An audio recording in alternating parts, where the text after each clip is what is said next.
All right, y'all. Welcome back. Welcome back here to another episode of the Easy Money Sports Podcast.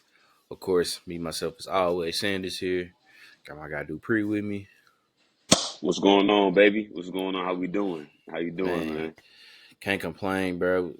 Finally made it through January.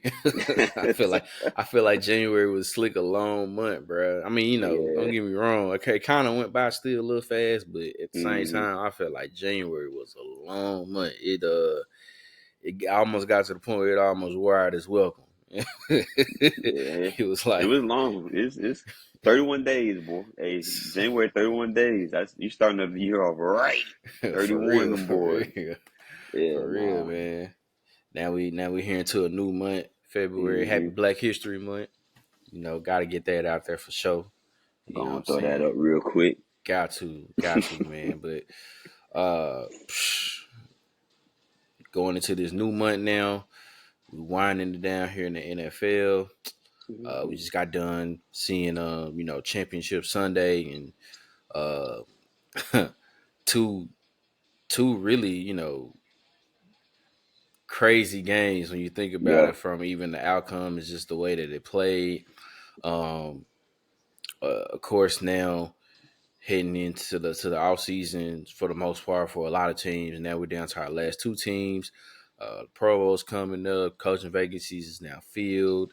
Uh we just turning over a new leaf there in the hmm NFL and now in the NBA, as we get through the halfway point from there. Just found out who the reserves are for, so the All Star team is now hmm complete. Um, and the trade deadline is next Thursday. So the rumors and the talks is heating up. Is getting as we get closer and closer, man. So a lot to get into in this episode, man. But we're gonna start over in the NFL.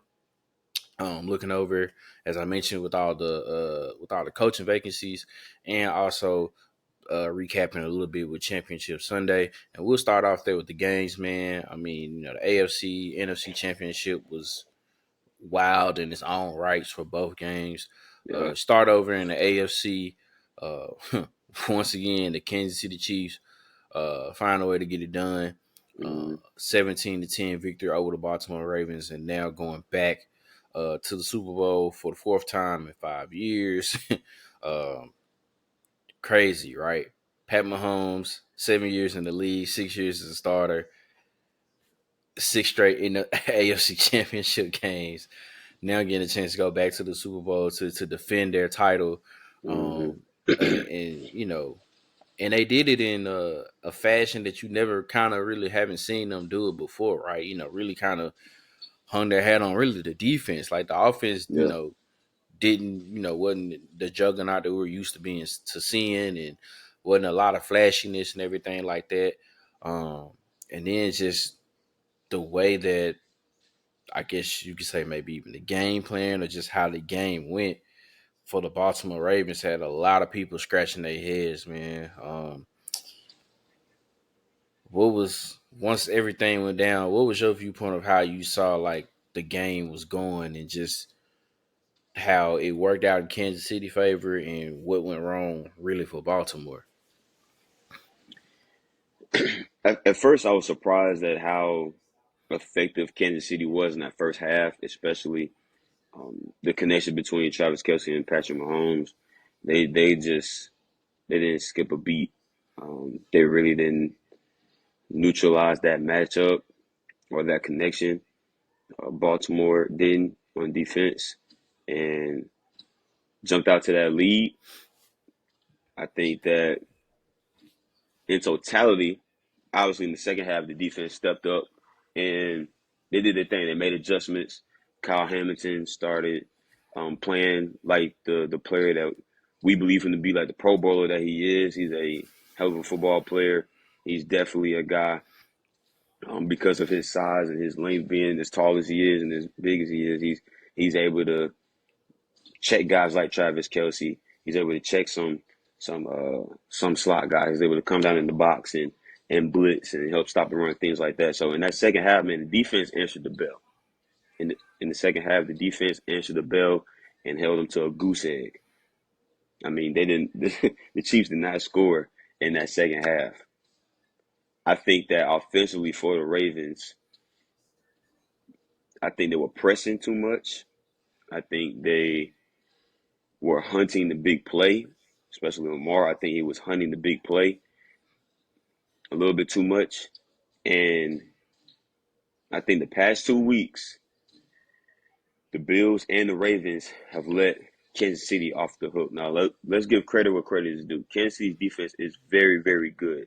This is the best Kansas City defense that we've seen in this Andy Reid, Patrick Mahomes era. This is the best defense that they've had on this team since those guys have been there. But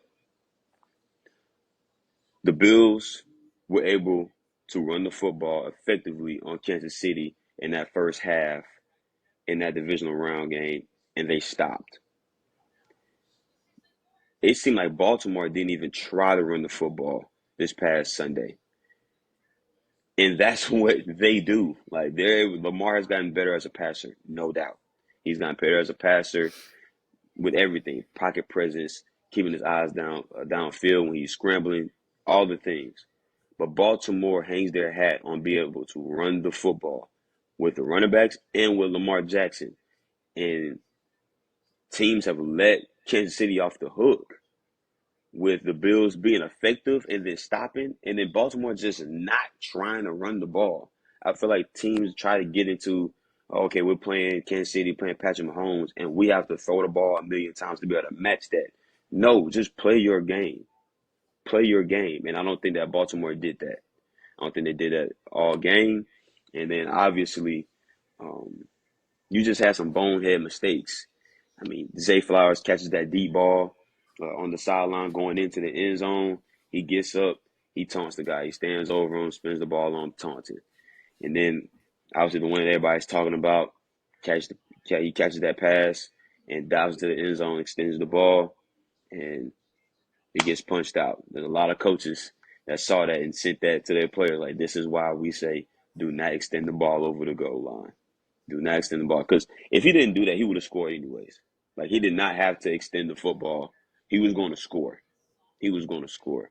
And then the interception um, in the triple coverage, really double coverage that turned into triple coverage on Isaiah Likely. I think those are just plays where they were forcing it, they were pressing, trying to make a play, um, and it kind of got them out of their game. They just seemed flustered from the start.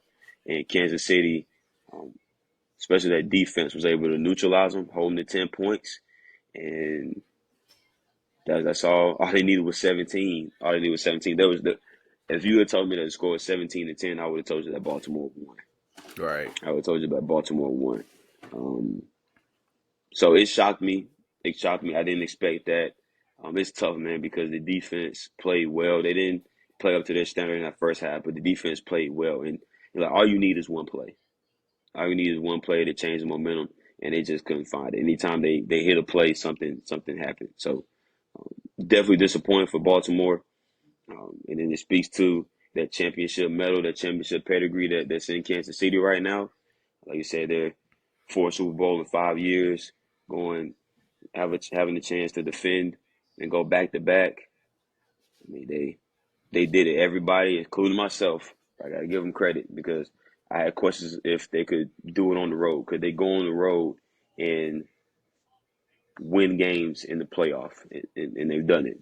They've done it. So kudos to the Kansas City Chiefs. But that was a tough game to watch for Baltimore fans. Yeah. I agree with you. I think what also, like you said, what went wrong for Baltimore trying to find their big plays because they got one earlier in the game, right? You Mm-hmm. know, the Zay Flowers touchdown was a big play, especially the fact that, they went down and matched it right when we saw Kansas City go march 75 yards that first drive with ease. So, Mm-hmm. you which you see that, and in a way you're kind of thinking, okay, we're gonna have to match these guys now, and everything Exactly. like that. But you know, only running the ball 16 times, and the fact that, don't get me wrong, we know how great of a rusher Lamar Jackson is, but to a certain extent, he can't be like your leading rusher I don't mind him. Maybe and there was times where he was in the pocket and he could have ran the ball more, sure. Mm-hmm. But the fact that you have two of your running backs back there and they combined for 6 carries, the way that they just abandoned the run like that, Mm-hmm. and don't get me wrong, that to a certain extent, maybe when it was for them trying to do that, when they were trying to run the ball, maybe it was a little bit hard for them to run it on Kansas City. Because Mm-hmm. Kansas City played such a fantastic game on defense, because they probably was expecting the run because they just got gashed for like what 175, 180 in the divisional Yes. round to Buffalo. So Mm-hmm. you had to know that like this was coming. It was like, well, damn, if Buffalo can get 180, Baltimore can mess around, Do and something. get that Yeah. too. You get or get close to that or whatever. So Mm-hmm. I'm not sure why Todd Monken and those guys abandoned the run like that, especially the fact that in a way the game never really got out of hand. I mean, yeah, once it got up to 10 points at one point in time, but literally, like you mentioned, the Ravens defense shut out Kansas City that whole second half. They got nothing. Mm-hmm. So it was like you were still in the game. So why are we having to needing to throw the ball this many Yeah. times? So it's just I don't know, kind of weird to me that Baltimore just abandoned the run like that. And like you said, the penalties hurt them too. Um, Yeah. Me personally, I'm not a fan of the taunting flags. I feel like to me, I feel like that's a sign of sportsmanship. Let's talk a little trash, but I get it. Yeah. It's the rules is the rules, and you have to deal with what you have to deal with. And I think on defense they had a couple of 15-yard penalties too that kind of extended Mm-hmm. some drives for Kansas City. So They were chirping. They were out there yeah, chirping. yeah. So you can I mean, it's it's hard to try to discredit Kansas City because they did what they needed to do, but Mm-hmm. you can't really ignore the fact that if you think, well, dang, if Baltimore doesn't do this, if they don't do that, if they don't do that, this could be the outcome of this game could be something totally different. But I mean, you got to give Kansas City all the credit in the world. I mean, Mm-hmm. the fact that, like I said, they kind of got this done with doing all their scoring in the first half and not anything else afterwards, and it wasn't real flashy. Pat Mahomes going down the field and just really just slinging it. I mean, he was efficient Mm-hmm. with it. He was efficient with throwing the ball, but I don't even think he even clipped. I don't even think he even clipped 250 passing yards. I think he got like 240 maybe, so he was close to it, Something like 240, that. 241. But uh, I mean, the fact that they was doing it, but it seemed like like just him and Travis Kelsey, just when That they needed connection the is tough, most, man. when they Yeah. needed the most. I mean, 11 catches. I think he had 11 catches for like 126 or 116, something like that. That Mm. he had. So it's just the fact that it's crazy. He's out there and he's gonna get the ball, but for some reason they just can't stop it. I don't know. Can't That's stick with just them. that's just that's just wild to me, right? So now looking forward for like both teams, right? I mean, for Kansas City, I mean, let's just be real, right? I just think to me, no matter what happens, I think whatever happens in a couple of weeks from now will magnify some more. But for me, Pat Mahomes is going up like this as far as like all time and where you're ranking them, because it's kind of like it's kind of like, all right, yeah, he's got these two Super Bowl rings, but I'm like, he ain't ever played a role playoff game, right? He's always been at home, always been at Mm-hmm. home, always been at home. All right, this year, even last year, right? We were kind of like, all right, no Tyreek Hill, like how they're gonna do, right? But the receivers were making plays, everybody were making plays, they were running the ball, et Mm-hmm. cetera, right? All right, so then we come back this year and it's honestly it's worse, right? Like it's kind of almost the same guys that they had, but it's worse. No one is really consistently productive, besides Rice as the season went along, and outside of Travis Mm-hmm. Kelsey. So it's just kind of like nobody else been consistently productive. And you're thinking, okay, eventually this is going to catch up to them, and it's just crazy that here they are again going back to the Super Bowl. And I just think that just grows the legend of Pat Mahomes even more. Now I know a lot of guys have been sitting there wanting to say this is the best ever and everything like that. I'm not ready to give them to him that yet, but this got to be his. Like I said, regardless of what happens on the 11th, this has to be probably this has to be his greatest playoff run that he's ever done. No, it is because we didn't know if he could do it on the road, and he's done it. And he's done it. So that definitely just checks out that box. I'm not going as far. Everybody that's going as far as saying he's the best ever and stuff like that. Let's let's let's pump the brakes just a little bit. All right, let's pump the brakes just a little bit. All right, there's a man out there that won 7 Super Bowls. Like as much as maybe one of those hurts. The man won 7 Super Bowls. Let's calm down. All right, let's take a chill pill. Now, I mean, Patrick Mahomes is great. Let me make sure I say that because I don't want anybody thinking that I'm saying that he's not great. Right. But to say that he's the GOAT with 2 rings, and there's somebody that's out there that has 7. I mean, there are dudes out there that have 4, that have 5. Like quarters have 4 or 5. Tom Brady has 7. Like, he's early in his career. Do I think he's going to get 7? I don't know. The pace that he's going at, making the AFC Championship games, maybe. But there will be some roadblocks. Um, I mean, Josh Allen hasn't proven to be a roadblock right now, but Joe Burrow has. Joe Burrow has beaten them in Kansas City before. Um, I think that now that Justin Herbert has a competent coach in LA, and we'll talk about that in a minute, that he'll be able to make some noise too. So, there'll definitely be, I think there'll be more parity than what people are willing to acknowledge. But I mean, it's impressive to see what Kansas City has done, especially from where they started the season to where they are now. Because at the beginning of the season, if you told me the way the offense was operating, that they would be in the Super Bowl, I would have looked at you and told you you're crazy. And I wouldn't care who the quarterback was because they couldn't catch a cold out there. So the fact that they're here now and they've seemed to have gotten over some of those um, troubles that they had early in the year, it's impressive. Now we're gonna see if that continues because sometimes in big moments, sometimes those deficiencies start to rear its ugly head. But so far, man, they've balled out and they played their best ball when they needed to. So shout out to Kansas City.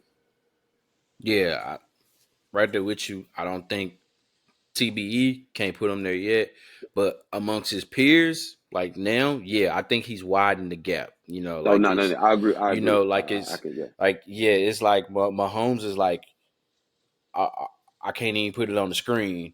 It's him, and then there's a gap, there's a gap, there's a gap, there's a gap.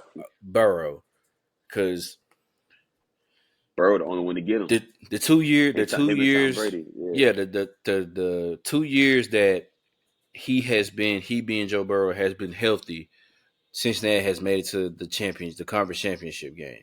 So Mm-hmm. that means something. I have to give it a ding just because obviously the other years he hasn't been healthy and available enough to play. So and it's him, and then there's another little gap, and then there's really Mm-hmm. everybody else. I don't even know where you want to group everybody else. But yes, he's widened the gap for sure amongst Yeah. his peers. But TBE, TBD. So That's it. we'll figure that out. But then you look on the Baltimore side, you got to think, right? This was probably the best team. Well, no, probably this is the best team that they put around Lamar Jackson, right? I mean, he had the Mm-hmm. weapons, rookie wide receiver and Zay Flowers, brought in the veteran presence of Odell Beckham, Rashad Bateman, Mark Andrews, the running game that they had, right? A healthy offensive line. On the defensive side of the ball, we know what they have over there.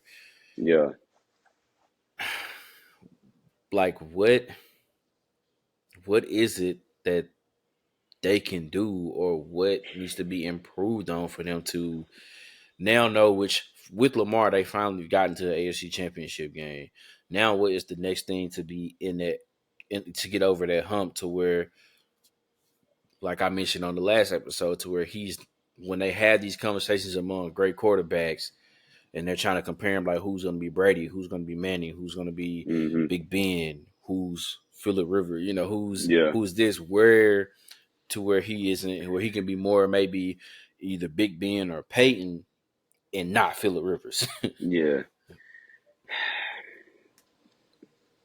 I don't, the only thing I could think of right off the top is a maybe a true number one receiver. I still don't think they have a true number one receiver. I don't think Zay Flowers is a true number one guy.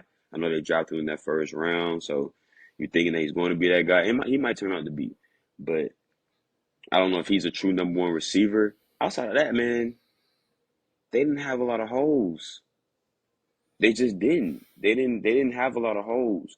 I just think they chose the wrong time to play one of their worst games offensively.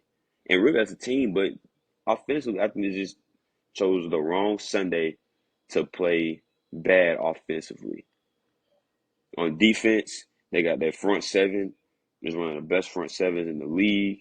Their linebacker tandem between Roquan Davis and Patrick Queen, Roquan Smith, excuse me, Roquan Smith and Patrick Queen. That's if not the top linebacker duo, that's the second best linebacker duo in the league. Marcus Williams, Kyle Williams, or Kyle Hamilton. I'm all jacked up. Marcus Williams, Kyle Hamilton, Marlon Humphrey. Like that's secondary. Like I don't know where the holes are at, man. Like to be honest with you, they can do a lot of different things on defense. They can move Kyle Hamilton down. They can put him in the slot, let him blitz, get in the box play linebacker. Like they can do a lot of different stuff, man. So I don't. I think that they needed to have this experience of getting there and feeling that, and then they'll be able to use experience in the future. Um, I mean, Kansas City had to do it. They got there and ran into Tom Brady, and that's that. Now, am I saying that they're going to go on a run like Kansas City has been going on? No, I'm not saying that. But as presently constructed, they do not have a lot of holes. Um, I would say maybe, like I said, a number one receiver. If you want to do something, they've always been kind of running back by committee. But if you wanted to find maybe a running back like a real deal bell cow, but I think that their running back by committee has always bode well for them. So um, I just think they got to get over it. I think they have the squad to do it, but you know, young team trying to figure it out, haven't really been there. First time hosting the conference championship game, like all the things that went into that game. I think just they felt the pressure and they tightened up. They tightened up. Yeah, I'm right there with you. I mean, there isn't really any glaring holes. It was just like they need to immediately fill this, and it'll work. Because depending on maybe who you talk to for some Raven fans, they may feel like hey, Zay Flowers is our wide receiver one. Maybe we don't need Yeah, as far as the wide receiver one. Maybe we need somebody to fill in to be like that wide receiver two or that slot guy. But who knows, right? I mean, Nate missed time with Mark Andrews not being out there for yeah. the injury and him trying to come back. I mean, he didn't have much of a impact out there as maybe he would have liked to have. So I don't know. I mean, I don't think I could think of for real. They just got to come back with a vengeance. I mean, that's That's it. Like you that's just got to really be able, about it, you got to man. run it back, man. Run it back and come back hungrier. Come back hungrier. And, They and, they're gonna be one of the best teams in the league again next year. Like I mean, yeah, and, they'll and be then I back. guess is just try to to figure out who's going to be their new defensive coordinator as well. So I saw that they John Harbaugh, Zach Orr is his name. He was the inside okay, linebackers coach. He promoted him gotcha, to DC. I gotcha. believe his name is Zach Orr. Zach Cool. So Orr. the hire is in house, so probably not much is going to change if anything. Mm-hmm. So yeah, I mean that's about all they really have to do is just run it back. I mean, I think yeah, just run it back and just kind of come to vengeance, man. Know that they left a lot of opportunity out there this past Sunday, Mm-hmm. and it's unfinished business for them for sure. But I mean, I hope that they don't press it too hard because I think Yeah. to me that's what happened with Cincinnati this year. I feel like they pressed it too hard. Injuries happened, people Mm-hmm. went down, and then it was just like boom, didn't even make it right. So I mean, come back with a vengeance, but let's not try not to press it too hard because that's when things can really go by the wayside for sure.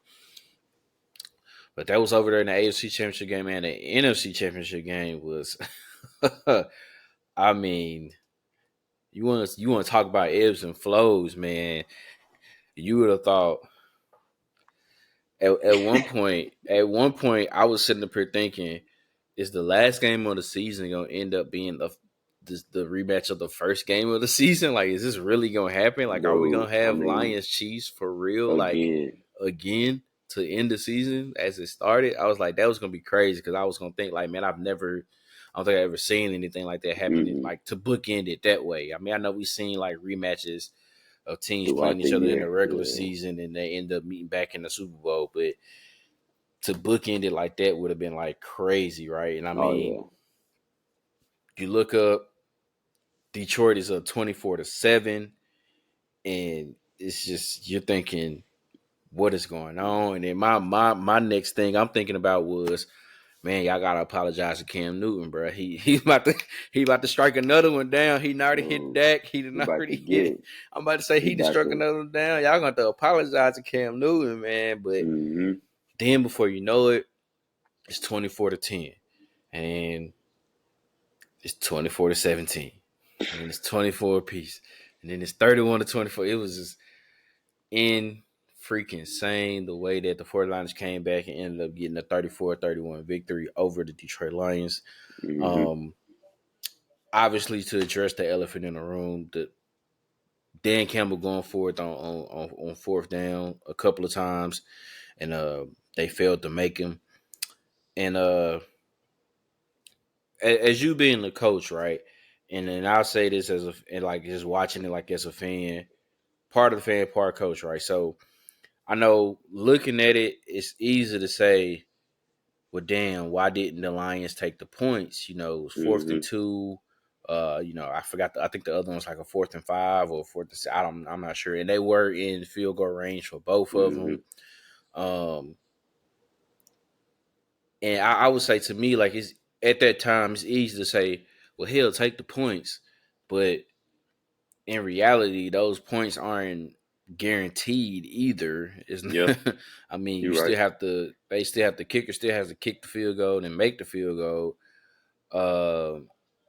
And then on top of that, it's kind of like, well, that's the way Dan Campbell has coached all years. So it's kind of Mm-hmm. like at that point, do you want him to do something differently? Like, I guess what I want to ask is, in that moment, if you had the choice to make right there, would have on either one of those four downs, would you have taken the points, or would you have done the same thing that Dan Campbell did and say, "Hell, we've been going for it all year, guys. I trust you. I believe in you. Let's go do it again." Yeah. First, I can respect. I can respect the coach and I can respect Dan Campbell for what he did because this is something. This isn't something that we made it to the NFC Championship game, and now all of a sudden you're just going for it on fourth down. He's been aggressive, and he's been doing this all year. So I can respect the coach for going out on his shield and saying, I'm not going to coach any differently. This is what we've been doing. So here we go. Buckle up. We go for it on fourth down. Well, let's do it. Having said that, I would have kicked that second field goal. The first one, I do not have a problem with. I do not have a problem with him not kicking that first one. It was third quarter, kind of middle of third quarter. Would have made it a three-score game. I don't have a problem with him doing that. That second one, though, when it's 24-27, you need to kick that field goal. You need to kick that field goal to tie that ball game up. There's no way I'm going for that one. I gotta try to tie this ball game up because of the momentum and the role that San Francisco was on. When you don't convert that fourth down, that football game is basically over. That game is over. San Francisco had been rolling so well on offense and had caught so many breaks as well on offense, that you catch all these different things that happened, that you needed something to break that momentum. You needed something to give some type of life to your squad, especially to that defense, and to go for it, not get it, give the ball right back to San Fran, go down, and they score again. That's tough. That's a backbreaker. That's a backbreaker. So I would have kicked that second one, but once again, I respect Dan Campbell for going out on the shield. But you gotta kick that, at least that second field goal. If not both of them, you at least gotta kick that second one. You have to. You gotta find a way to stop the bleeding. You got to. Um, and I mean, it would they have won the game? I don't know, but it might have. No, that's not what cost them the game. That's not what cost them the game. I know what cost them the game. I'm not gonna say his full name, but somebody that we know, Brashawn. Brashawn cost them the game. Brashawn cost them the game. All my Detroit Lions fans, I'm not gonna, like I said, I'm not gonna put my boys out, my boy, full government out there, Yikes. but he cost y'all the game. He cost the Detroit Lions the football game. Cause he should just left well enough alone. For context, let's go down memory lane, shall we, Sanders? Sure. It's halftime. Yeah. Halftime of the NFC Championship game, and the Detroit Lions are up 24-7. Mm-hmm. Up 24-7. And he's hyping the group, talking to the Goonies. He's hyping the group. And he sends a text that says, one more half to go. Can't pull the Falcons in the Super Bowl, collapse. I saw the message. I saw it. I chose not to respond. You, along with Bruce, both of y'all decided to respond. One of you, I don't know who, but one of you asked, was that necessary? I think it was Bruce. Like, That was was that Bruce. even necessary? Was that even necessary? Because it wasn't. Because we Bruce, had, Bruce, Bruce basically went 50 Cent on. He was like, "What you say fuck me for?" yeah, yeah, Like, yeah, exactly. what do we We do to had, y'all? we had no, there was no reason for him to say that. There was no reason for him to bring us up in that conversation. The Falcons literally have nothing to do with that game on Sunday night. And guess what they did? They went out there and blew a 24-7 lead in the NFC Championship game. So, if there's anybody to blame, I know the person. If you want to know, if you want to know who that is, you can ask. But I know who cost the game for the Detroit Lions, and he can only be mad at himself. That's it.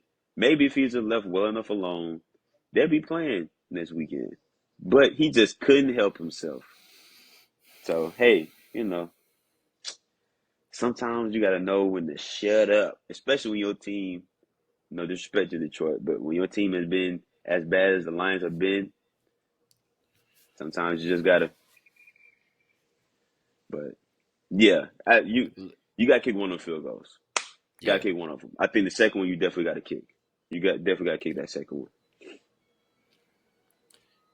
So I know, like for me, like right initially, I was like, "Damn, take the points." Just Mm-hmm. because, like, don't get me wrong, like, yes, I know you've been aggressive, but I'm like, God, leave you take the points instead of it. Now we talking about 27-10 or 27-7, whatever it would have been Yep. at that point. Like now, you're kind of feeling like, hey, whatever, and it's just like, but I also get it to where you don't take the points just because, like I said, that's how aggressive you've been. I don't mind it. Josh Reynolds make that catch on 4th and 2. Who knows, right? I mean, if he makes the catch, Yeah. if Yeah. he just makes the catch, right? Man. This is a different story. Now we're sitting up here, which in a way we still are, but like we even giving more a higher praise of Mm-hmm. Dan Campbell gambling it out there. I think looking back on it now, I would have still took one of those. I would have. I agree with you. One of those, I would have kicked it. I probably would have took the first one just because it would have Okay, been short. It would have been shorter. I think on the second one, it would have been like a 47, it 48 was like yarder, 48 yarder. and so near 50. So that's kind of for Badgley for some reason. That's kind of a long field goal for him, and he's not that great as far as distance wise to go with it. So I maybe I understand it was just a little bit, but Hmm. I mean we think about it, y'all. We watched on national television that man go for two 2 point tries 3 different times. I So it was mean, three times in a row. when he should have took the extra point then. So it was just kind of like he was That's just what. like Yeah. it's like what they were saying on Twitter, man. They was like he had 20 on blackjack and he kept saying hit me. You know what I mean? Like like he had it, but We talking about, yeah, let me get yeah, he that. had it, but it's just like I don't know, man. But I mean, I think hindsight is easy to say take the points because Hmm. that's just what it is. But I don't blame him for going for it because I mean, if Josh Reynolds makes that catch, if he makes that catch one time that was on third down, I think that he easily Hmm. dropped. Jameer Gibbs has a fumble that like you said the IU pass that happened that really should have been intercepted. Hmm. It's just I mean a lot of things just started to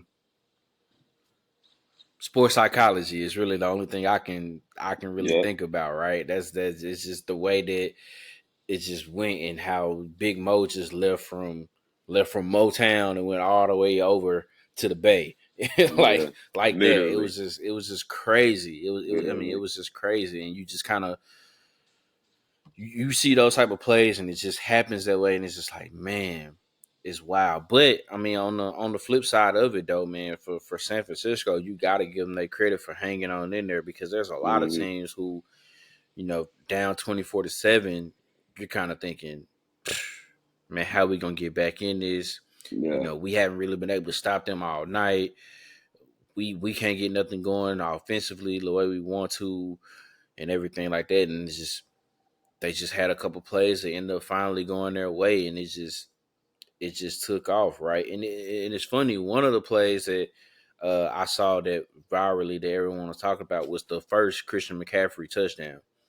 Mm. So apparently they were supposed to send another that one of the tight ends. I can't remember which tight end it was supposed to go back in motion. Brock Purdy tells them not to do it because the play clock is running out. They weren't gonna have time to get them back over there.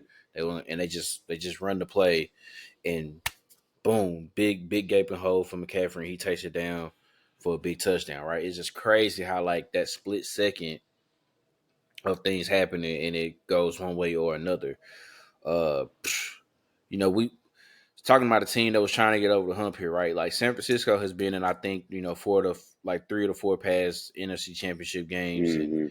they've hadn't been able to get there a couple of times themselves here recently, and just talk about the way that they just kept fighting through this one. Really, a lot of teams being down like that probably would have, I don't want to say packed it in, but would have been like, what the hell is happening? Yeah. I think they said that though. I think they said that to start this game. Like, what is going on?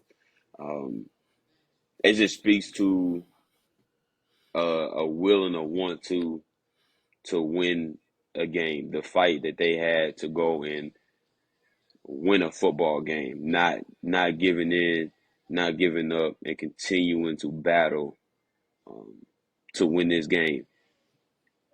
San Francisco did not play well at all in that first half, and really, I'm talking about the defense. I mean, I get it; they couldn't get anything going on offense, but Lord, I don't know if the past 2 weeks between Green Bay and Detroit, I don't know if I've seen San Francisco defense look this bad, especially against the run.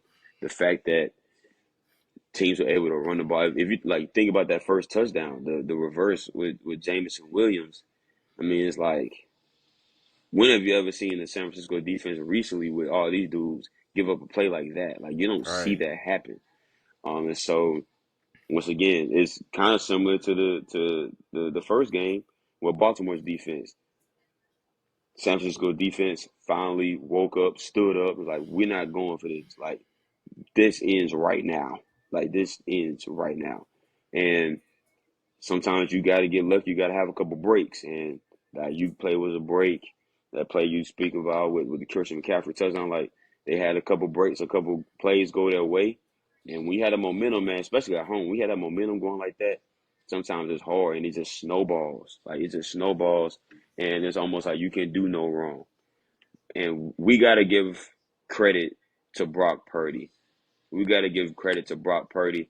Brock Purdy did some things in that game that we have not seen him do. We have not seen Brock Purdy run the football the way he did on Sunday. He used his legs, and he, to me, was the catalyst for the 49ers of, I am laying it all out here to win this game. I'm putting everything that I have on the line to win this football game. I don't know the last time I've seen Brock Purdy take off and run at all. I don't know the last time I've seen him take off and run. And he took off 4 times and got 4 big chunk plays that helped set up San Francisco 4 touchdowns on those drives. He led it, and everybody followed, and they're going to the Super Bowl. They in that second half, they looked like the team that we all saw when they did Dallas greasy, when they did Philly greasy. Like that second half team, that was the team. Was like, okay, I don't know who in the NFC is gonna mess with that, because if they show up like that, it's over. Like no one is the 49ers are going to the Super Bowl, and they are, and they're back. And like you said, they've been knocking on the door. You lose a tough one last year to Philly. You don't have a quarterback, and then a couple of years ago, you lose to your divisional rival. You lose to the Rams a couple of years ago. Like they caught some tough breaks. So it's good to see them get over the hump, and it's good to see them be the team that we saw them be earlier in the year. Yeah, most definitely, man. So congratulations to them. Congratulations to the Chiefs. Mm-hmm. Super Bowl is set. Super Bowl 58, February 11th. Kansas City Chiefs, San Francisco 49ers. Should be a good one. I know most of America ain't happy about the matchup, but I mean, these are two great teams. Oh yeah. It is what it is. I can't see how you will be upset with that. Um, Meanwhile, while those two teams are getting ready for the Super Bowl here, uh, all the other teams are already been prepping and getting ready for next year, heading into the off season and everything like that. There were 8 coaching vacancies. They have now all been filled. Over in the AFC, we have the Chargers. They have Coach Harbaugh, Jim Mm-hmm. Harbaugh there now in LA. The Raiders took the interim tag off of Antonio Pierce, made him the permanent head coach. The New England Patriots, they have Gerard Mayo, who's been on the staff there in New Mm-hmm. England, former player in New England. So they kept theirs pretty much in house. The Titans bring over former Bengals offensive coordinator Brian Callahan, and he got introduced not too long ago down here in Nashville. And then over in the NFC, you had the Panthers with Dave Canales, a former offensive coordinator Mm-hmm. for the Tampa Bay Bucks. Um, the Atlanta Falcons, surprisingly for everybody, for the most part, going with Raheem Morris, uh, who's been the defensive coordinator the past couple of years in LA with the Rams. And Mm-hmm. then the Seahawks and the Commanders, both recently here, just filled their spots. Mike McDonald, former Ravens defensive coordinator, and former Cowboys coordinator, defensive coordinator, and former Atlanta Falcons head coach Dan Quinn is now in Washington with the Commanders. Uh, Man, real quick, which hire to you would caught you by surprise or made a big splash, and which one kind of got you like, I don't know about this one. The one that's kind of got me scratching my head would probably be the Carolina Panthers hiring the OC. I can't. What's my man's name again? You I just think it's said Dave Canales, maybe. Dale I might be, Canellis. Yeah, yeah. didn't really hear that name a whole lot in circulation. We're going around looking for head coaches. Um, they go with another offensive guy. I think they did Frank Wright dirty. That's my opinion. I think you hired a guy to develop a quarterback and then you didn't let him draft the quarterback that he wanted and whatever. Insane. Yeah. Um, but that one shocked me. I wouldn't that wasn't the name of a guy that was kind of like, yeah, this is, he's one of the next up and coming deals, and he might be a great coach. I don't know. And obviously, Tampa Bay, they made the playoffs, won the NFC South, and everything. So Baker Mayfield looked good, especially towards the end of the year. So you never know. But he's got a tough job going on here to Carolina. Coming here to Carolina because they have some issues that they got to get taken care of. Um, I don't know if it I guess it did surprise me. It surprised me, and I'm happy that the Las Vegas Raiders hired Antonio Pierce and took that interim tag off. I think that they learned from their mistakes. That they let Rich Bisaccia leave after he got them into the playoffs after the whole John Gruden fiasco, and they let him walk out the door. Um, no one has gotten the Las Vegas Raiders to play harder since they've been in Vegas than Antonio Pierce. They look like a completely different team with him as the head coach. So the fact that Mark Davis was able to see that and they were able to recognize that and be like, okay, we might have our guy. I'm glad that Antonio Pierce is getting the shot because I think he's going to do a great job. I think he has a good pulse on that team. I think they want to play for him. They all love and appreciate and want to play for him. And when you have a group of guys that want to play for their coach, it ain't too much that they won't do for him. But the one that surprised me was Raheem Morris in Atlanta. I did not see that coming. I was highly, highly, highly afraid that they were going to hire Bill Belichick. I did not want Bill Belichick in Atlanta. I know some people, greatest coach ever, this time the third, blase, blase, blase. We need a young coach in Atlanta.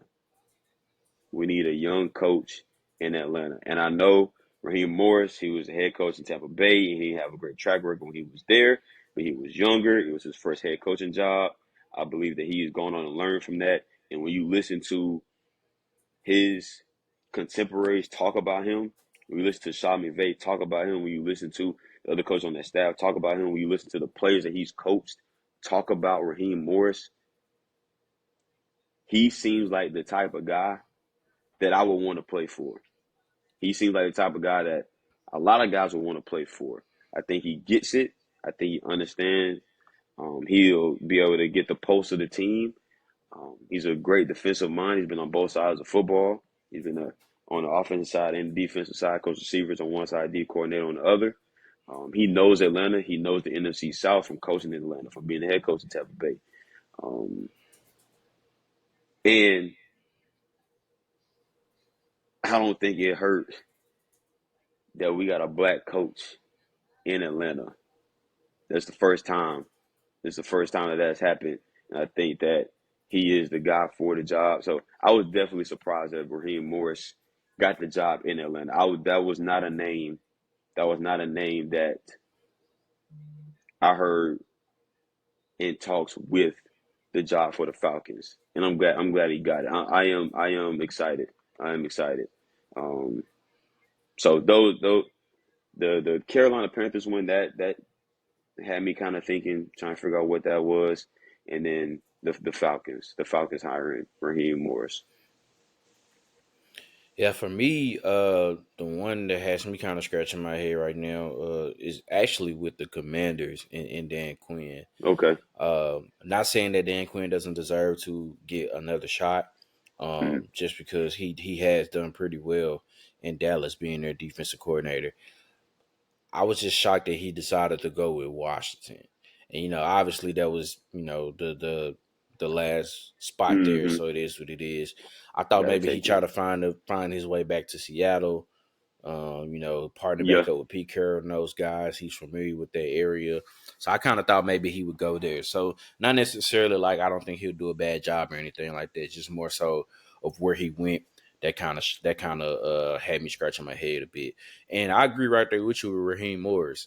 Um, I kind of for a minute I did see his name pop up a little bit like in the coach's name there for Atlanta, but I didn't think it would happen. Mm-hmm. Um, I thought more so we would probably try to go with another offensive guy, get another offensive coach in there. So I was, to be honest, he was probably maybe if I had like a top five list of coaches who I wanted to come to Atlanta, he was probably like four on my Mm-hmm. list. I was thinking maybe, Ben Johnson, um, Yeah. out in Detroit, Slovic down in Houston. Uh, if Callahan was still available, maybe Callahan, but by that time he was He gone. took the So at that point yeah. he went up to three. So it was just kind of like, there was other guys in front of him that I thought maybe we would look at. But after it happened, I was like, okay, cool. I can rock with this, just Mm-hmm. because of like you said, yeah, having the first black coach down there in Atlanta, I think that's great. Like you said, just the way that other coaches give Raheem Morris praise. I mean, we're talking about Super Bowl winning head coaches, Mike Mm-hmm. Tomlin, Sean McVay. I mean, the GM, even themselves, Les Snead, down Yeah. in LA gave him plenty of Kyle praise. Shanahan Kyle had a lot of things Shanahan, for like yeah. literally, I mean, play, and then we're talking about the players, like all pro players, right? Jalen Ramsey, right? All type of guys who's giving him like praise, saying that pretty much he's been overdue for another head coaching job. Mm-hmm. And I know a lot of people want to look at the win loss record and want to say whatever, and well, he didn't do that well in Tampa Bay. Okay, y'all, let's just be real here, right? Go Tampa ahead. Bay, Tampa Bay has been outside of Gruden and their in Yeah. their in their early years with the first McKays. What coach has done well in Tampa Bay There hasn't been outside of one. outside of Gruden? And then you add in BA, you add in Bruce Arians Yeah. because of the Super Bowl ring, right? Okay, Mm-hmm. whatever. What other coach has done well in Tampa Bay during that Yeah. time? Tony Dungy. Okay, they got a few of them here and there, but they just come on, y'all. It was Tampa Bay. That was Mm-hmm. 15 years ago. Like, and and he did something, even though his overall record is a losing record. He did something that Arthur Smith didn't do. Get a winning record in one of those seasons. They went 10-6 in one of his second year and just missed the playoffs. My problem was everyone, and I'm sorry, I'm about to get on the soapbox here. My problem was people moving the goalposts. Okay, literally before Bill Belichick went on this crazy run while he was here, while he was there in New England, his record as a head coach in Cleveland was under 500. Okay, you want to talk about that? You want to talk about that? Then you want to talk about why we didn't go get Bill Belichick and everything like that. Well, the problem was he wanted full control over everything. Big Art was like, "No, sir, you ain't having that. I We can't ain't let you doing do that. that." And on top of that, you want to compare Raheem Moore's overall record for the 3 seasons that he's coached, plus the interim year that he coached there in 2020 with us, and you look at the last 3 or 4 years that Bill Belichick has coached, the records ain't that too far off. Yeah. So if we're doing that, and you want to talk about, and then you want to get upset about having a guy who we talking about a guy who's previously had a head coaching job, and then who has been coordinators on both sides of the ball, position coaches on both sides of the ball, has something that we ain't got, and that is a Super Bowl ring. Okay, I don't care what the numbers look like the past couple of years or whatever, or how the defensive numbers ranked up for the Rams. He got something we ain't got. Okay, like when my family have their conversations about their teams and Super Bowl championships, I have to be quiet. Okay, it's like they at the grown folks table, I'm at the kiddie table. I can't say nothing. That's what your grandmother used to tell you. But you gotta walk out the room. Grown folks talking, baby. Grown folks talking. Grown folks talking. That's how it is when it comes to that. I, I like, what are we doing? And I'm like, the whole league is praising this move, and then you got a group of fans that are sitting there like, well, his record in Tampa Bay was terrible. Why would we bring in a coach that was already there before when he was an interim? So a coach who was a previous coach can't get another chance to go coach again after being a coordinator for pretty much 15 years later. Like, Yeah. Also, too, like what has Bill done in the last couple of years that excites you, especially in the situation that we're in, where we don't know who our quarterback is going to be. We don't know what we're going to do with some of these weapons. Like we have a big problem at quarterback right now, and Bill Belichick has had the same issue since Tom Brady has left, and exactly, he ain't figured it out neither. And he's been the GM and the head coach. So we're gonna go and get the dude exactly. who's had the same problem that we've had the last 3 years. We're trying to figure out who the quarterback is. So people that have gone people have that. I really don't have anything. I really don't have too much to say for real. I mean, Yeah, if you wanted him, that's cool. But Bill was how much longer was Bill gonna coach? Who was he gonna right, bring in? He hasn't. right. They hasn't. Who's the last player that Bill Belichick has drafted that's really panned out?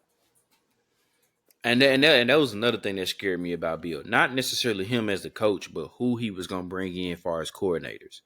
Yeah. Because I don't know. I don't know if I could have stood him, Josh McDaniels, and Matt Patricia or something like that. I'm gonna tell you something right now. If they had hired him those the coordinators, I'm gonna go on and be honest with you, bro. We gonna have to go and make a trip to Flowery Branch because I ain't doing that. What?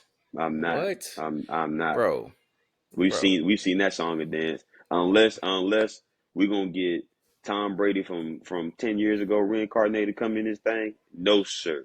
I No don't sir. need it. I don't want You it. have me all the way messed up. Not Bent. happening. What do you say? Not on duty. Not on Bent. duty. Bent. Not I'm on duty. telling you. Bent.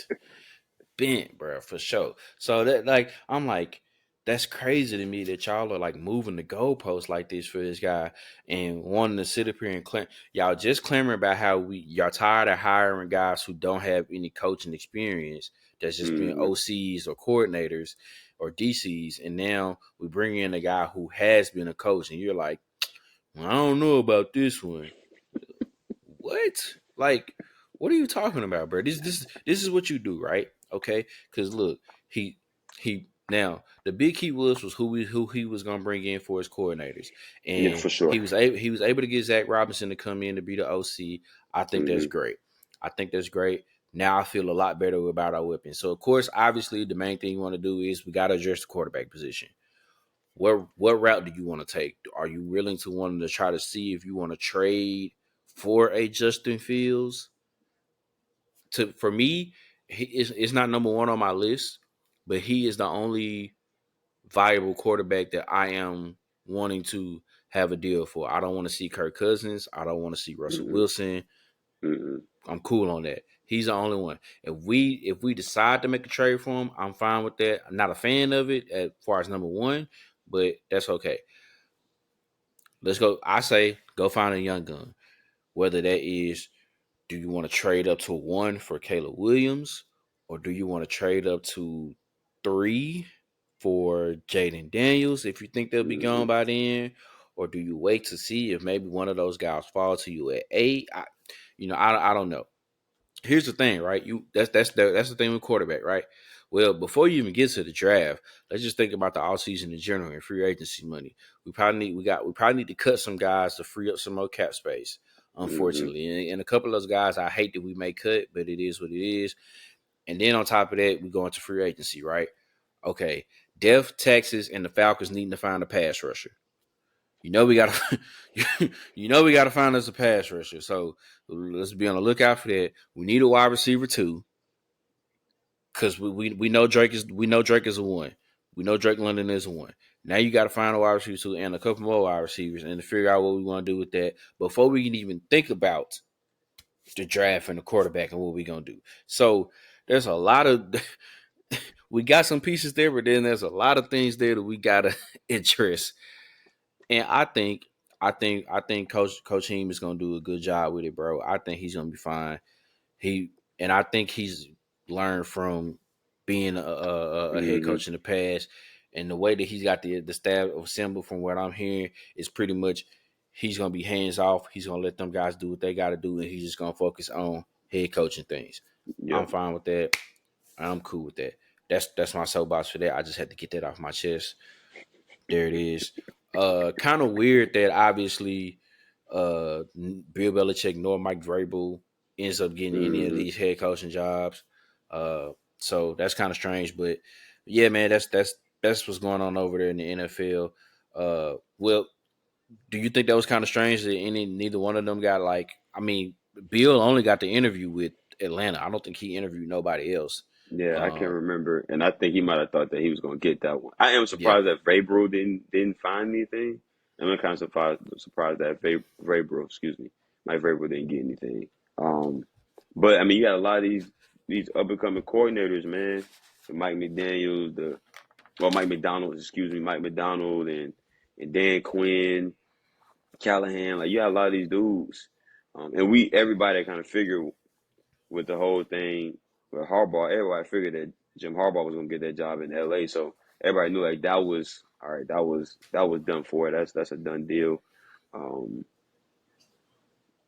only one I could have think of, only one I think one of them could have got was maybe the Raiders job if they didn't hold on to Antonio Pierce. right. But I mean, you got these guys, man. Vrabel, I think he'll get another shot. I think Bill, man, is kind of. I think he's kind of. He might get another one, but he might be, I don't want to say past his prime, but I think these organizations are kind of like, yeah, man, like I think we good. Yeah, I'm I think good. we good Yeah, on you, man. I think we good, man. Like these guys, these young cats don't want to listen to that. They're not trying to, the way he runs things and stuff like that. They're not trying to do that. They're not trying to do that. It was cool when it was working and you were winning Super Bowls, and now you're not. And now you're not. So, right. Yeah, I don't know. Interesting to see. I honestly, I think both of them will find a way to get another job here. Maybe come the next season afterwards. Just I guess it depends on what becomes available for them and everything like mm, that. But um, yeah, that's what's going on over there in the NFL, man. Now we shift over into the NBA. All Star Weekend is coming up. It's in pretty much in 2 weeks. Two weeks here coming up pretty soon. Uh, Last week we found out who the starters were out in the East. You had Giannis Antetokounmpo, Joel Embiid, Jason Tatum, Tyrese Halliburton, and Damian Lillard. Those are your starters out in the East. Out in the West, there was, of course, again for the 20th time, LeBron James, Nikola Jokic, Kevin Durant, Luka Doncic, and Shai Gilgeous-Alexander all making the starters. And then today we found out who what the reserves were. mm, So out in the East, we got three guys, first time making an All Star team, and congratulations to him.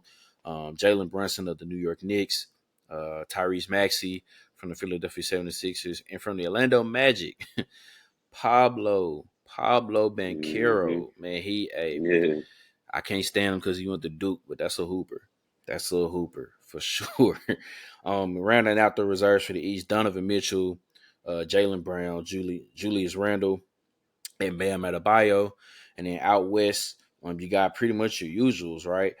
Steph Curry, Anthony Davis, Paul George, Kawhi Leonard, Devin Booker makes an All Star team again. Karl Anthony Towns makes an All Star team, and then the young gun, probably much the youngest out of everybody, probably on that list, Anthony Mm-hmm. Edwards making his second All Star. So obviously, unfortunately, with the All Star game, they only do 12 instead of 15. So of course, some guys are gonna get left out. Um, to me, I think your two biggest snubs. It has to be De'Aaron Fox. I'm sorry, De'Aaron Fox and Trey Young. 27 and 10, and you don't make an insane. Now, granted, we know that Embiid is hurt. I think Julius Randle is hurt too as well. So there's going to be some Mm-hmm. injury exceptions to where those guys get in. But to not initially put Trey Young in, it, How? There have been three instances where a player has averaged 25 points and 10 assists and didn't make an All Star team. Two times it's been Trey Young. That's insane. In 2022, he averaged 26 and 10 on 43% shooting and did not make an All Star team. And this year he's averaging 27 and almost 11, 20, 10 and 10.9, 27 and 10 on 43% shooting, and he did not make the All Star team. And then on the other side, the Kings are a top 6 seed and didn't have anybody. And De'Aaron Fox did not make it.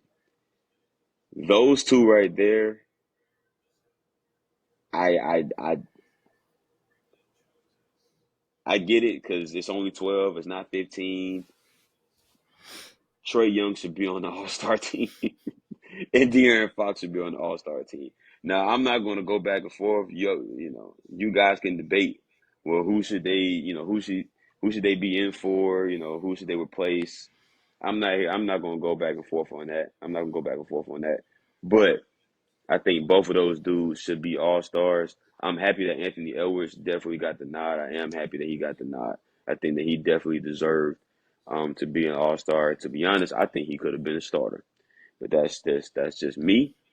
Especially for what they've been doing and how he's been balling, he is definitely the catalyst for that team up in Minneapolis. But I don't know, man. I don't know what else you got to do. I mean, 2017 is tough. 2017 is Tough. tough. So Tough. I hate it, man. I know the Hawks ain't really, doing too hot right now, but shoot, neither are the Lakers. Neither And are they the got two. Lakers. And they got two. And they got two guys. So, and I don't know the Orlando Magic. I don't know their record. And I think Pablo Becker, I think he deserves it. Not saying that Trae Young should be in for him, but I don't know what their record is. I don't know how well they're doing. Now, Um, if I'm not neither. mistaken with them, I believe they're in the top 7 or 8 or Okay. so All right. right Cool. now And in uh, the and in the and the in the Hawks playoffs. aren't So and the Hawks aren't doing hot right now. But once yeah, again, this shouldn't be based upon and I don't think it is, but it shouldn't be based upon your the overall team success, man. Like if you balling regardless. yeah. I think So. the media and everybody they learned they lesson with doing that, just trying to reward teams with because of their record, Hmm. uh, having so many guys, on the All Star team. But because I mean, Minnesota could easily technically have three. I mean, Rudy Gobert's having a pretty decent year too, right? But it's crazy. It's just like the Kings, like you said, sitting up there in the top five, sitting fifth in the West right now. No All Stars. That's to me is insane to me, right? Like you couldn't get okay if you couldn't get Sabonis, I get it, but no Hmm. De'Aaron Fox to me No is De'Aaron just Fox. crazy, right? I mean, you can make a case for Brandon Ingram. He's having a heck of a year again this year. The fact Hmm. that of course he's pretty much doing it with no Zion consistently out there on the floor. Uh, I mean it's just so many other guys, but I'm with you, right? Who would you take out? I don't know. That's up for debate because I can't say that nobody that we named on here isn't deserving of being named Yeah. an All Star. You know what I mean? But Hmm. yeah, I don't know, it's. I man. mean, it's not It's an easy. It's not an easy position to be in to vote to vote on it and to get them in because, I mean, you got to think just 4 or 5 years ago, 5 6 years ago, we year in and year out, we're like the way we talking about Trey Young right now is how we was talking about Devin Booker. It's just like goodness, like bro, we got to get him in the All Star game, but it was just like what Phoenix else is does a so boy have to bad. do, man? Yeah, Yeah. it was like, but Phoenix is so bad, and there's so many other guards that's there too. Like, what can you do? Um, but I mean, that's that man, and of course, the format this year is going back to East versus West, so Which I like. I like that that a that's lot. that's that should be fun for sure. Hmm. Uh, have you seen the jerseys, the All Star jerseys yet? They've already come No, out with the design for them.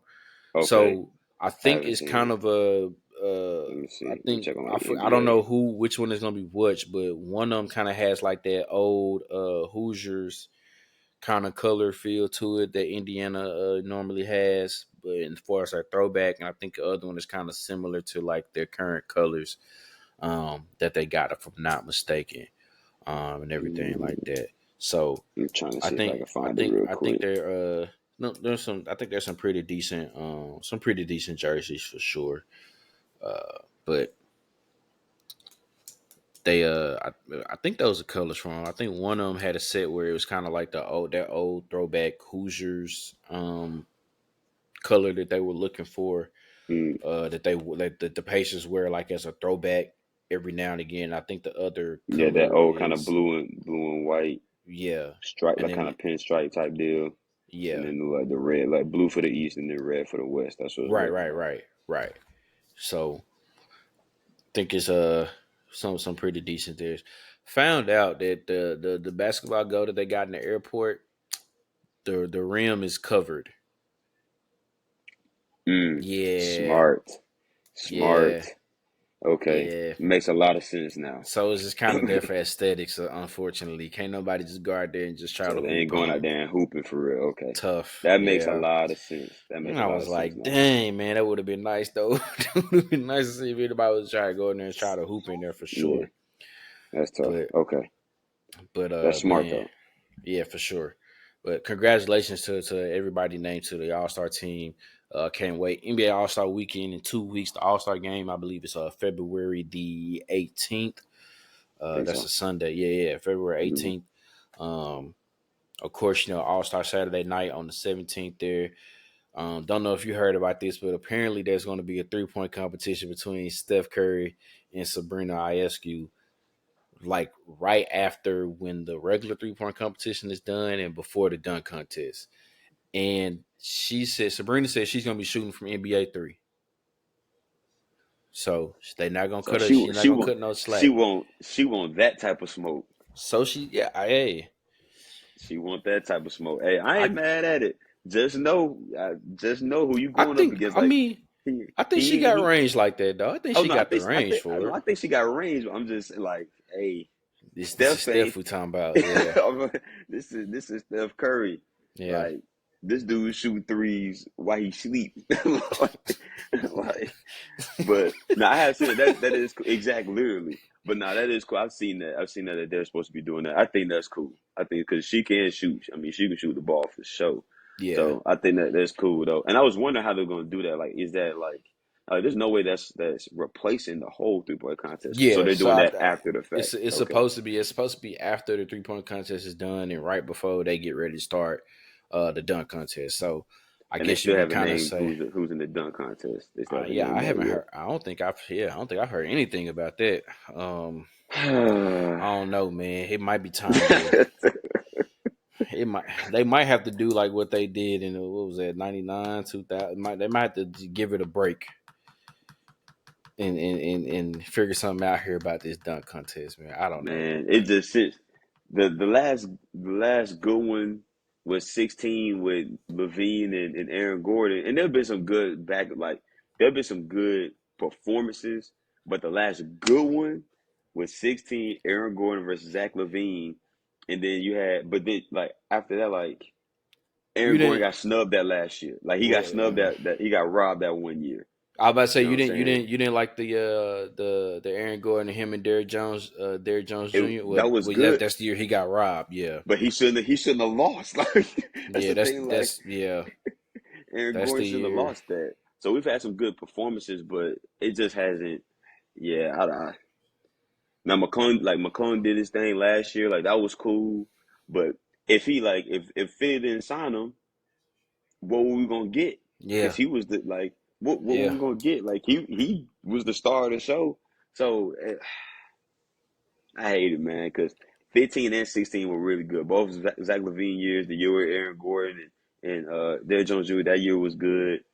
Um, but since then, man, I don't know. It's just yeah. It's been like kind you of said, bad, man. it might be a yeah. Let's take a little something. They got I don't know. They gotta find somebody. They gotta find some other Dude, they guys to just, be able to. bro. One of these years, bro, it's just gotta be just nothing but the stars, bro. I get it.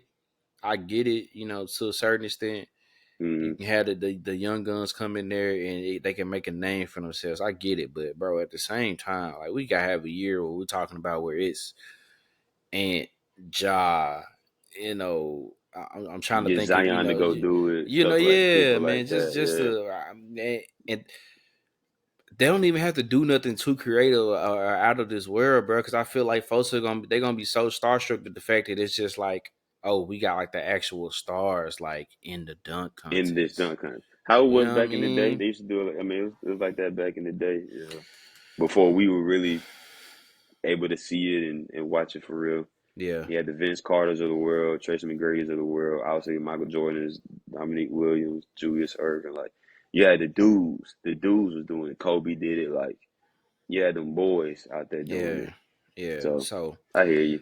I don't know, man. Something's gonna have to give. It is when the fact that we're getting more excited for the 3-point contest than the dunk contest that's troubling. You know what I mean? Yeah, Like that's yeah. troubling, but it is what it is with that. Can't wait for All Star Weekend to come. Is on the way. Another thing that's on the way is the NBA trade deadline. It is officially 1 week away from the trade deadline. Mm-hmm. We actually seen a trade go down today between I believe Memphis and Houston. Memphis and Steven Houston. Adams dealt away to Houston for I think it was Victor Oladipo and a couple of draft picks or something like It's that. like two second round picks. I Yeah, believe it's two second round I picks, think it was. I three think it second was round two picks. seconds, somewhere around there. Like so, um, a lot of trades there. That trade there happening there and everything like that. So, do you think there's a couple of teams that, as far as contending teams or teams that's right there on the bubble, that you think should probably find a way to make another move or two to get themselves together here for the second half of the season? Yeah, I mean, you've heard teams, you've heard the Lakers, you've heard their name in a lot of different talks. I don't know if they're going to do anything, and I think that might be done and over with. That's just my opinion. Um, interesting. It would be interesting to see if a team like I don't know. I don't think Philly's going to make a move, but like now with all the stuff with Joel and B, like what do they do? Do they Yeah, sit back? Do they try to do something like? I think everything's kind of contingent on his health, but I'll be interested to see what Philly decides to do. Um, I've seen things about teams like the Nets potentially trying to make moves. The Hawks have been, and move teams have been calling the Hawks, whether it be about DeJounte Murray or Bogdanovich. Um, but the team that surprised me that I saw was potentially maybe the Clippers looking to maybe do something with a PJ Tucker. Um, mm, I can't remember. It was PJ Tucker and another guy, but potentially maybe making the move because those guys aren't really in that core rotation for them. Now they've been winning and they've been playing well. The Clippers have been hot. They've been the hottest team in basketball this past month, but they're not really in that rotation right now. So looking to see if maybe they can get some type of compensation for him. If what I read was if there's nothing there, then obviously they'll hold on to him. They'll keep PJ because he's a good locker room guy, good defender, 3-and-D guy. Like I don't, I couldn't see a team that wouldn't want PJ Tucker on their squad. I think he brings definitely some good value to a locker room, especially when you come into the playoffs. So the Clippers potentially making a move is definitely something that surprised me. But um, the team that everybody's been talking about is the Lakers. The Lakers. The Lakers. The Lakers gonna make a move. They're trying to get DeJounte Murray. Try to do this. Try to do that. Um, you know, can they make a move to help get them over the hump in the West? So we'll see what the Lakers do. I think that's the move. And really I said Lakers because they were mentioning DeJounte Murray and I'm a Hawks fan, so trying to figure out like what that is, what that entails, what we get for DeJounte Murray, like all that stuff. So that's the one for me that's been intriguing because it involves the Hawks. yeah. Of course, it seems like year in and year out, the Lakers is always right in the center of this, trying to be in the trade talks around this Hmm. time of the year and everything like that. I don't know. I'm not sure. But I definitely agree with you with the Sixers. I think just because of for sure the health of Joel Embiid, and it may not even necessarily be getting another big. It could be maybe trying to find another guard that could spill some minutes for Maxi a bit, so he's not pretty much Mm-hmm. having to exert so much energy, to keep them afloat, to run everything with the offense, right? Maybe even the Knicks, see if they can make another move, find them another guard or anything like that. I even hear some talks maybe about seeing, like you said, Brooklyn, maybe Mm-hmm. what they could get for possibly a Mikal Bridges if he can get moved or anything like that. Uh, Me personally, I would like to see for OKC. I would like to see if they can try to see if they can find them like another big or two. See if they can make a little move. See if they can make a call up there to Chicago. And what's the asking price for Andre Drummond? What can we do for that? Something like that. Um, yeah, of course, the Lakers. It seemed like it's Dejounte Murray a bust. I haven't heard them about anything else, but Yeah. I I don't know. But personally, I would definitely like to see the Sixers see if they want to try to make another move somewhere for sure, to be actively looking around, whether they be for another big to help out with the extent of Joel Embiid's injury, or to find another guard just to help spill minutes for Maxi, to kind of keep that floating along. Um, Mm-hmm. who knows? But I mean, the phones is gonna be ringing. It's gonna be off the hook. Mm-hmm. We're definitely gonna be looking to see if who's first to the punch of breaking the news. Is it gonna be Woj or is it gonna be Sam's? You Man. know, Yeah. that's definitely gonna be fun to see about that. But um, definitely all the teams that are contenders probably gonna be doing the most shopping around, looking around to see. Uh, Sleeper team, maybe the Bucks. I don't know what they might want to try to Yeah. do. I thought about them too. I thought about Milwaukee. I just don't. They're definitely now with the injury to Joel Embiid, especially if he's going to be out for the remainder of the year. They're definitely now. I think they're a top 14 regardless. I think with Joel Embiid being down, I think they're might move into that top two range in the Yeah, East. But yeah, that would be interesting to see if they decide to do something. I think they would need some, try to find some help on the defensive end of the floor. So they need some help on defense. So um, I definitely thought about the Bucks and whether they would try to make a move or not. yeah. I mean, it's gonna be interesting to see what happens here over these next 7 days, pretty much, because the phones are gonna be ringing. Hmm. The rumors is gonna keep coming as we get closer and closer to the time for it today. I think, if I'm not mistaken, I think the cutoff time is 3 Eastern. It's either 3 or 4 Eastern, somewhere in that It's in that probably time yeah. frame where they Hmm. the deadline is done for. So.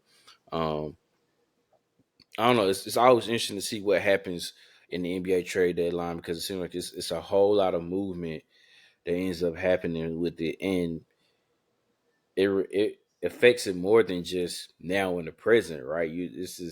Sometimes you talking about draft picks and trades for 2, 3, 4 years down the road that they Hmm. that they throw in there, man. So it's gonna be interesting to see what happens with this trade deadline as we get closer and closer here to it, Hmm. for sure. Man, we getting ready here to wrap up another episode. Man, you got anything you want to say to the people? No, continue those resolutions now. We in the month two. All the goals that you set, everything that you want to accomplish. We getting into the groove of 2024 now. Don't slack. Don't slack. Don't lose focus. Don't forget what you wanted to accomplish. Don't forget the goals that you set. Continue to have those goals in the back of your mind and strive to achieve those goals. Don't lose focus on those. That's my biggest message. That's my biggest message with us being a month in. Keep stay locked in. Stay locked in. Yeah, same for me as well. Just continue to have that focus, that grind. Um, like I said, like I said in the beginning, January was a long month. So I know there's probably some times where you're just like, man, I don't know, but hey, look, you made it through. We're here in another month.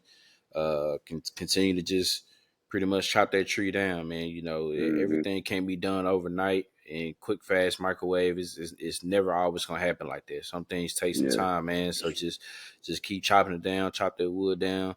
Next thing you know, before you know it, you've been halfway through it, and it's about to get ready to fall over, and you've accomplished so much stuff that you didn't even think that you Mm-hmm.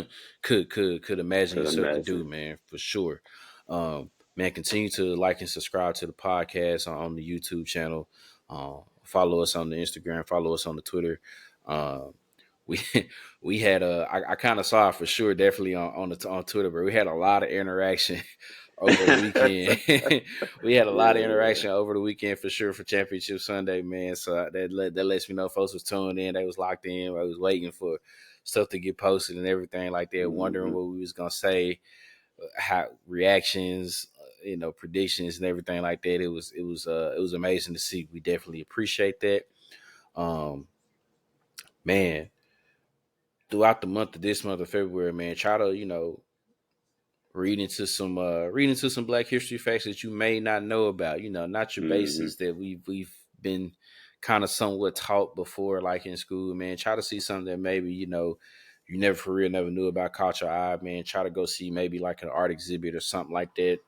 S- support your people. That's pretty much where I'm getting at with that, man. For sure, Yeah. support your people.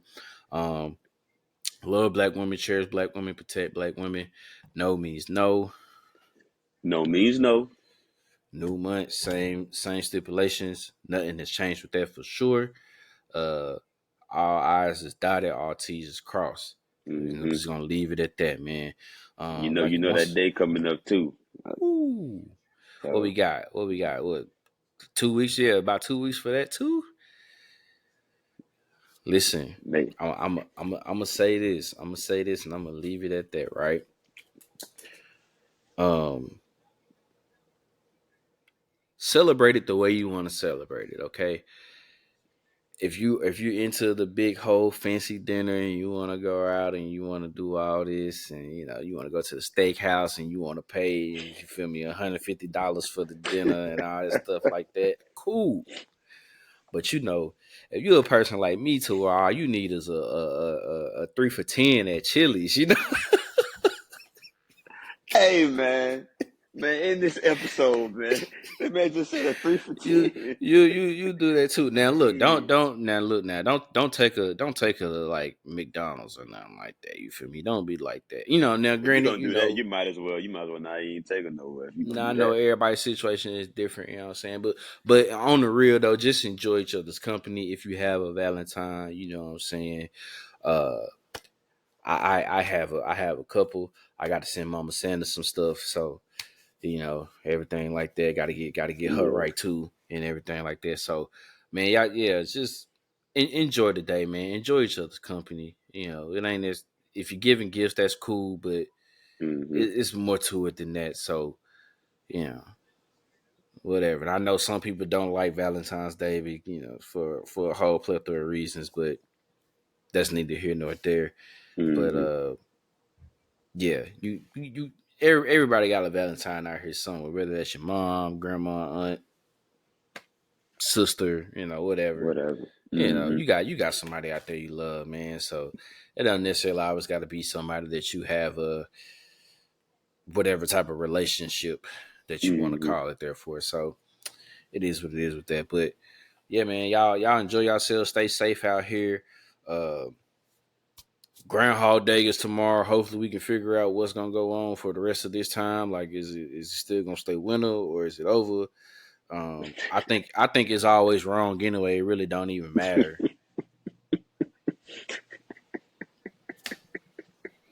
But that's just me though. Man.